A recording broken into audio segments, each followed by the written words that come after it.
começa o Pop Verso de hoje com uma homenagem. Gal Costa, que infelizmente morreu hoje de manhã, ela tinha 77 anos. Ao longo do dia, você acompanhou tudo sobre isso aqui na programação da CNN. Claro que a gente vai falar sobre isso aqui no Pop Verso também. Outro assunto de hoje, Pantera Negra, estreia essa semana.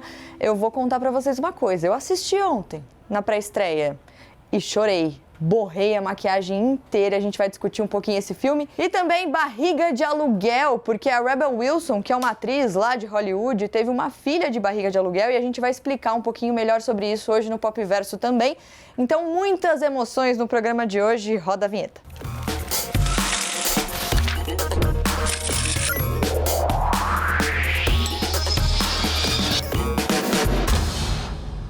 Vamos começar o programa de hoje, então, com a grande estreia da semana. Eu me atrevo a dizer que é a grande estreia do ano. Pantera Negra, Wakanda pra Sempre.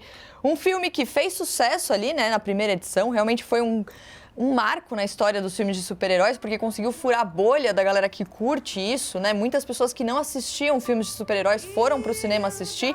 E agora a continuação depois da morte do ator Chadwick Boseman. Ele infelizmente morreu em 2020 por causa de um câncer. O filme, o primeiro, para você ter ideia, rendeu os 3 primeiros Oscars da Marvel: figurino, design de produção e trilha sonora. Em bilheteria, foi o 5º melhor filme da Marvel, mais de $1 bilhão no mundo. Então a gente está falando realmente de um marco no cinema. E agora eu tô aqui no estúdio com a Levi Dica, minha querida colega do CNN no Plural, e a Andresa Delgado, que é a criadora da Perifacom. As duas assistiram ao filme também. Eu assisti ao filme, a gente não vai dar spoilers, tá? Fiquem tranquilos. O que a gente pode dizer é que a gente se emocionou muito, né? Muito. Acho que o spoiler é: leve o lencinho pro cinema. Verdade. Vamos começar falando então sobre o Chadwick Boseman e a importância dele, né? Infelizmente, ele morreu em 2020 por causa de um câncer e desde então a gente ficou, como é que a Marvel vai continuar essa sequência, né, Andresa? Sem o Chadwick Boseman, sem o Pantera Negra que a gente conhece. Mas existe sim a figura do ou da Pantera Negra, vamos deixar no ar, nesse filme também. Você acha que esse filme homenageou o Chadwick Boseman e o próprio personagem que também faleceu na história de um jeito especial? Você acha que foi justo ali a homenagem? Não, foi uma homenagem linda, é uma homenagem linda e honra o legado do Chadwick e assim, eu acho que traz uma coisa que é, a gente tá o tempo todo ali, o filme trabalha o luto, não só da ausência do Pantera Negra dentro do filme, mas parece que ele tá falando com você sobre a ausência do ator, sabe? Então acho assim que foi uma homenagem muito bonita. E honra o legado, né? Eu acho que essa coisa de... Eu tava com muito medo. Porque, cara, você foi apresentado para um universo muito bonito que é de Wakanda. E aí, essa interrupção abrupta... Né? Exatamente. Mas o diretor mandou bem, assim. E elevou novamente, o que pode ser um filme de super-herói. Quando você traz essa informação... leva os primeiros Oscars da Marvel, não foi por pouca coisa, sabe? É um trabalho muito bonito e bem feito e que honra o legado e também a apresentação de pessoas negras para o cinema, sabe? Novas possibilidades. Eu fiquei aqui ouvindo você falar sobre luto e o que eu acho genial em Wakanda, no primeiro filme, nesse filme também, é como é uma história de super-herói, mas que paralelamente levanta discussões sobre a vida real, não sobre ficção, mas sobre realidade mesmo, de um jeito muito inteligente. Então, você tá lá assistindo a história do super-herói e tem o vilão e tem sempre esse enredo, né? Mas eu acho que Pantera Negra consegue traduzir isso de uma maneira muito inteligente, porque a gente ontem assistiu na mesma sala de cinema, eu e a Lê, a gente saiu falando... Nossa, esse filme fala de luto de um jeito muito especial. Muito. Eu fiquei pensando em vários momentos do filme, Mari, que assim, se alguém perdeu um ente querido, ou todo mundo já perdeu alguém na vida, né? A maneira como você lida com a morte e com o luto. E é uma mensagem para o mundo. A gente acabou de sair de uma pandemia, muitas pessoas perderam, né, seus entes queridos, e ali é uma despedida não só para o ator, né, para o Chadwick, como para as pessoas que não conseguiram ainda deixar seus mortos seguirem, né? Então, foi uma bela homenagem. E a importância de você seguir em frente, né? Esse filme mostra muito isso. Agora, a Andresa falou sobre o diretor, o Ryan Coogler, ele também dirigiu Pantera Negra, o primeiro. Qual a importância de ter também pessoas pretas nos bastidores? Porque muitas vezes as pessoas não entendem isso. Quem pode contar uma história, quem pode falar sobre o assunto é quem vive aquele assunto. Mas ainda tem muita resistência em entender isso, né, Lê? Eu saí ontem do cinema justamente discutindo isso, que por muito tempo a gente viu produções norte-americanas falando de outras culturas, da maneira como os Estados Unidos enxergam essas culturas. E acho que Pantera Negra, pela primeira vez, na segunda vez, né, porque o primeiro filme já era assim, tivemos agora recentemente também A Mulher Rei, ela traz de fato um respeito àquelas culturas. E quando você tem gente nos bastidores, é isso. Você está falando de algo que é real, porque Pantera Negra é um filme de representatividade, traz uma ancestralidade e uma série de elementos da população africana, dos negros, da população africana e de todo mundo que vem da diáspora, muito real. Então, é um respeito a como lidar com a espiritualidade, é um respeito aos mais velhos. Durante o filme fala-se muito sobre os anciãos, né? Como fala sobre a importância de passar o bastão, né, de pertencimento, e traz um protagonismo feminino negro incrível. Não posso falar muito, porque senão eu vou dar mais spoiler aqui. Não, eu ia jogar agora exatamente essa pergunta para a Andresa. Só ainda sobre o Ryan Coogler, ele também já se envolveu em outros filmes com protagonismo preto. Então, Creed 1, Judas e o Messias Negro, Space Jam, Um Novo Legado. Então, ele é realmente um cara que vem ganhando espaço e é importante, porque é genial o que ele fez em Pantera Negra. Agora, Andresa, a Lê falou sobre as protagonistas. É impressionante como esse filme coloca as mulheres no centro da história. É maravilhoso. Na verdade, o primeiro Pantera Negra já fez isso, né? Com as Dora Milaje lá, que são as guerreiras de Wakanda. Elas são as protetoras de verdade de Wakanda. Então, você colocar na história uma cidade tão especial, um espaço tão especial, protegido por mulheres, e colocar as mulheres no centro da história, isso é muito importante também. Eu acho que tem uma coisa muito legal nessa linha do tempo de Pantera Negra e Wakanda, de trazer para o público novas possibilidades e novos jeitos de contar histórias. Porque, assim, super-herói é uma coisa que está aí há muito tempo, mas são novos protagonistas, sabe? E as mulheres, elas são muito, muito fortes e elas são diferentes entre elas. Você, geralmente, no cinema, às vezes, quando você vai trazer uma personagem feminina, você traz ela carregada de estereótipo, principalmente quando é uma mulher negra. E você traz uma, né? Você traz uma e ela precisa atender essa expectativa dela ser uma mulher na trama. Então, ela vem carregada de estereótipo. Sim. Cara, nesse filme, cada uma tem um jeito de lidar diferente com as coisas, isso é muito bonito.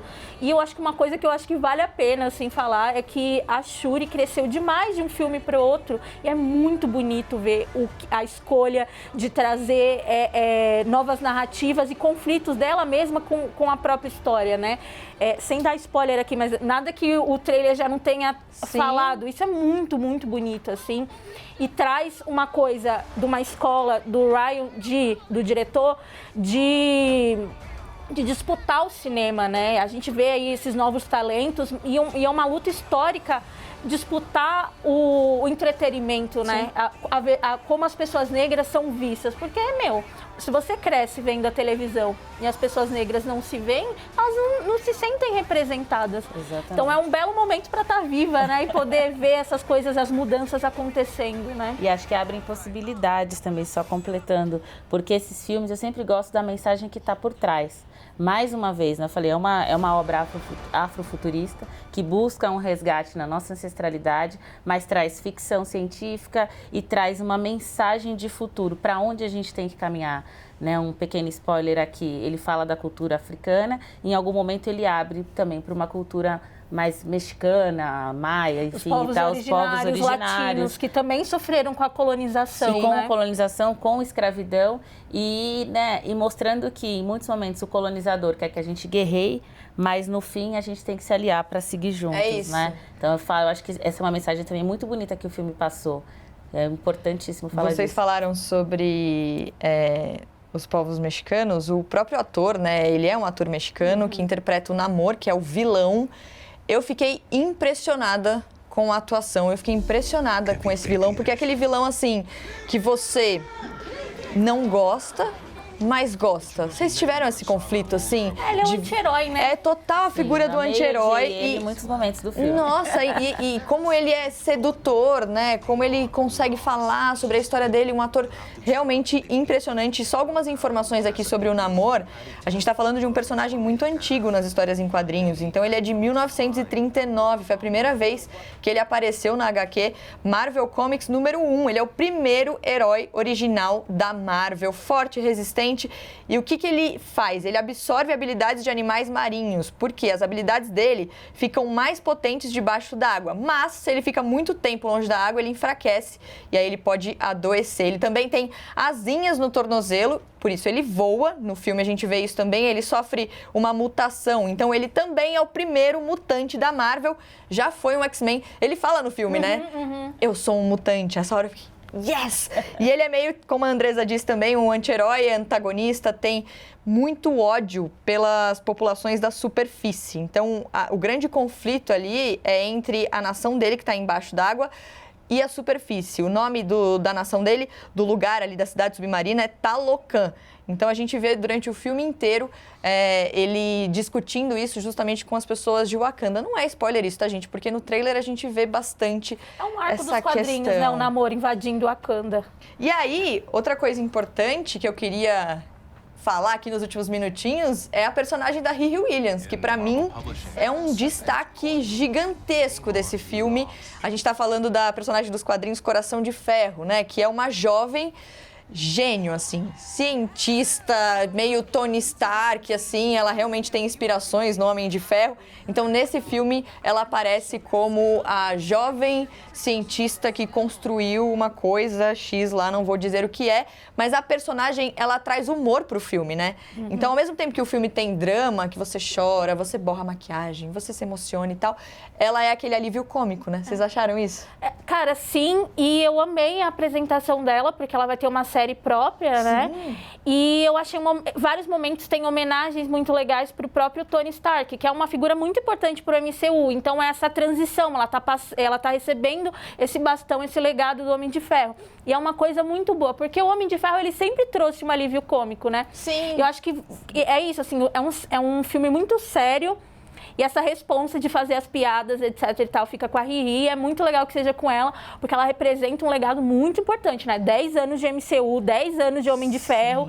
E a gente vai viver novas transições aí. Eu me encantei com ela e eu acho que é importante porque é uma personagem jovem, né? Ela tem 19 anos. E aí você consegue atrair o público jovem que não estava ali, que nem a gente, naquela fase Vingadores, MCU e tal. MCU é o Marvel Cinematic Universe, né? O universo cinematográfico da Marvel. Então você consegue atrair um público novo também, né, Andresa? Sim, e você não precisa acompanhar. Eu mesma não sou uma das maiores acompanhantes de quadrinhos, conheço alguns personagens e tal, mas o filme encanta como um todo e a presença da Riri, eu acho que é importante quando a gente fala da mensagem futura que a gente está passando. Sobre, mais uma vez, quebra de estereótipo, de que, né, a gente pode sim acessar lugares como uma negra nerd cientista que vai causar uma revolução no mundo, né? Seria muito diferente? Não, é possível. Então eu fico pensando em quem está assistindo esse filme, né, nas futuras gerações, de que a gente pode ser o que quiser, novas possibilidades. A importância desse filme é gigantesca. Andresa, Lê, obrigada. Adorei conversar com vocês.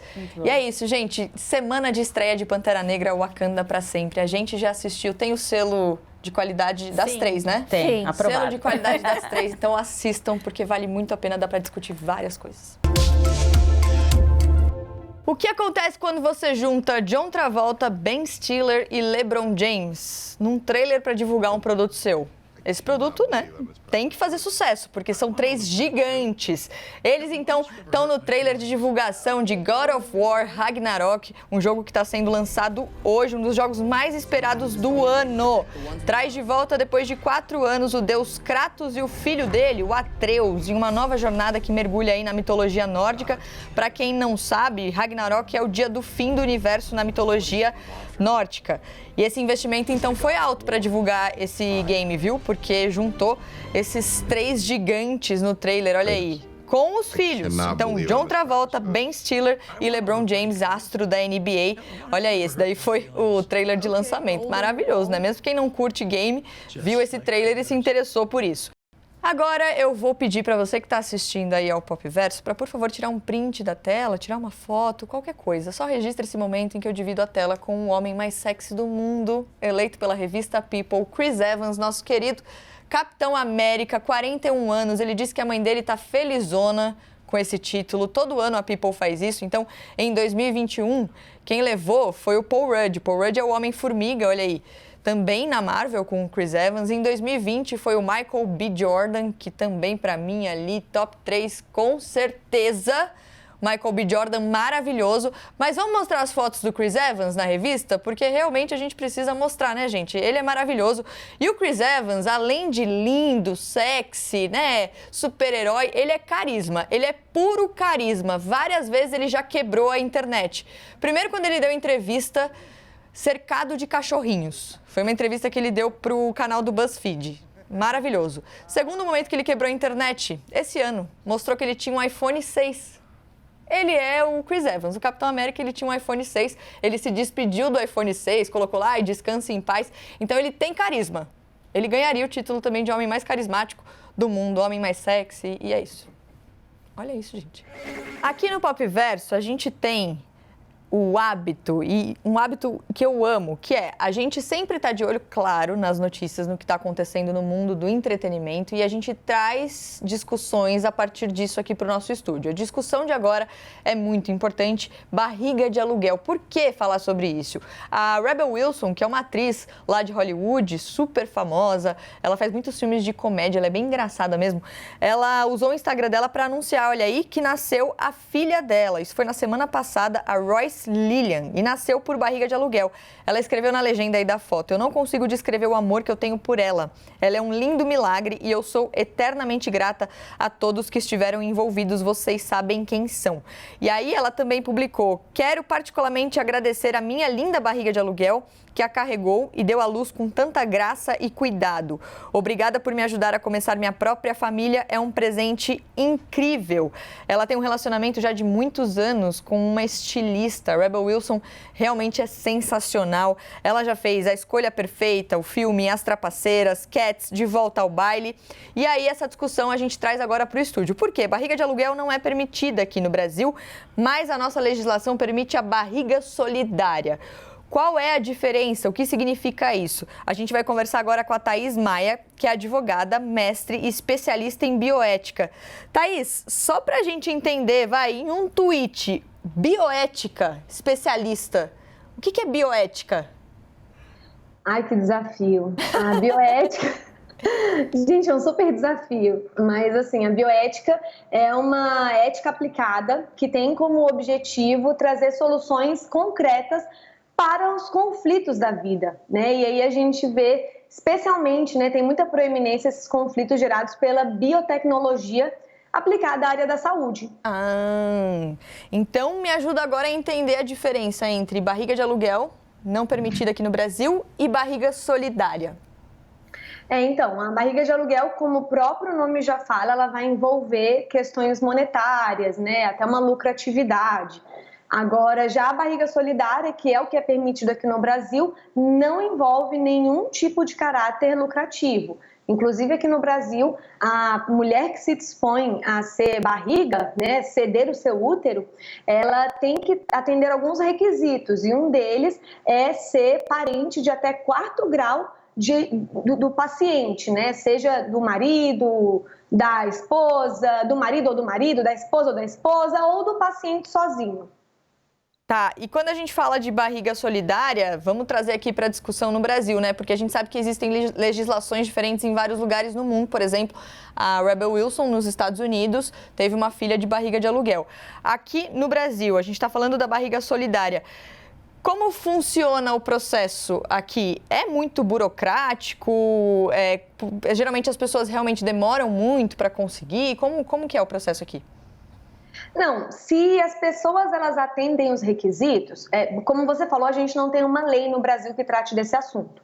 Então, esse assunto ele acaba sendo tratado por uma resolução administrativa do Conselho Federal de Medicina e essa resolução ela é constantemente atualizada, né?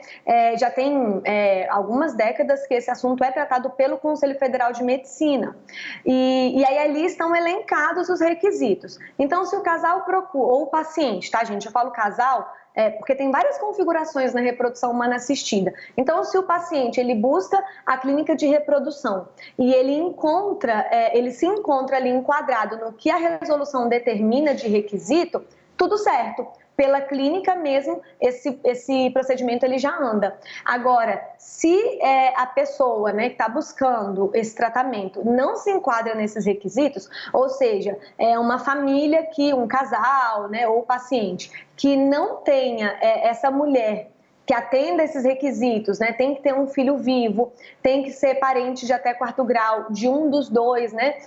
Então, se a pessoa não tem isso aí, ela vai ter que pedir para uma amiga, uma pessoa próxima, e aí o Conselho Federal de Medicina vai ter que autorizar. Então, aí a gente vai ter que submeter um processo administrativo no Conselho. Thaís, a falta de uma lei, barriga solidária, barriga de aluguel, também não é uma falta de proteção para a mulher? É uma falta de proteção e é algo que gera muitos conflitos também.